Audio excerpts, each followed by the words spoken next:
I'm Jonathan from Battle Range Entertainment, and today I'm here to talk about The Collector.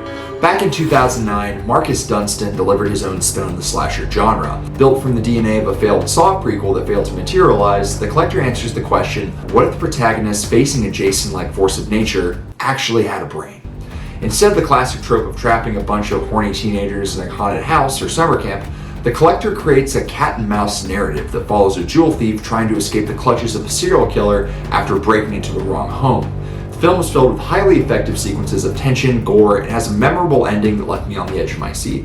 So why have you likely never heard of it? The Collector hit theaters on July 31st, 2009, opening to just $3.6 million at the domestic box office. Given this was from the producer team of the Saw franchise, this was likely disappointing. However, the film only had a production budget of $3 million.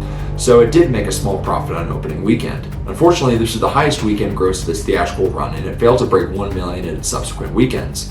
The Collector did manage to find a new life on home media, where it grossed almost $2.7 million between Blu-ray and DVD sales. This was enough for the studio to greenlight The Collection, which released in October of 2012, with a threequel currently in development hell, but that's a story for another day. Over the past 15 years, the film has gained a cult following, with many praising its edgy, haunting atmosphere, fun kills, and an effective cat-and-mouse dynamic between the Collector and the jewel thief protagonist. The plot follows Arkin, a jewel thief who's struggling to make ends meet for his family. After discovering his wife has less than a few hours left to repay a debt to some dangerous loan sharks, Arkin is forced to break into a wealthy banker's home to steal a valuable diamond. However, once Arkin enters the home, he discovers he's not alone and is in fact in the middle of a torturous game devised by the film's titular serial killer, the Collector. I don't want to give any of the plot reveals away, but the major takeaway is from this point forward the film becomes a cat-and-mouse chess game between Arkin and the Collector. Arkin's primary objective is to steal the diamond while rescuing the trapped members of the Collector's game when able. Meanwhile, the Collector is on the hunt for Arkin, who seems to foil his traps and slowly drains his thrill for the hunt.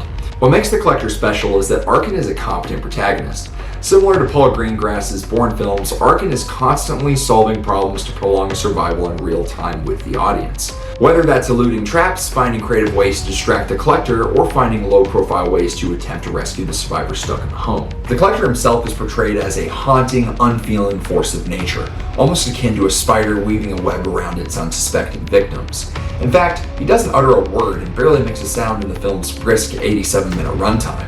The Collector's design is almost a combination between Jason Voorhees and Friday the 13th Part 2, mixed with dead, moth-like eyes, further instilling a sense of emptiness and dread. The film's sense of unease is elevated by its dark and grungy lit cinematography. There is a palpable sense of uncleanliness to the film's frames, with a hefty amount of canned atmosphere sprayed on set. But it works. You feel the grimy criminal underworld that Arkin is tormented by, as well as the gruesome work of the Collector. The world is also elevated by a highly underrated score by Jerome Dillon of Nine Inch Nails fame, and some great featured songs by Nico Vega, Depeche Mode, and Korn. The film's ending is also delightfully unnerving and paves the way for a sequel without feeling unnatural baity. The only major problem I had with the film is that its characters other than Arkin are pretty one-note and clearly there for bloody cannon fodder. Normally this wouldn't be a problem for a slasher flick, but given the film's short runtime, there was certainly room to add a few more scenes to make you care about the Collector's victims. If you haven't seen The Collector, I highly recommend it. It's a quick watch that will keep you on the edge of your seat for the entire runtime. Thanks for watching, and let me know what underrated film you want a video on in the comment sections next. Have a great day.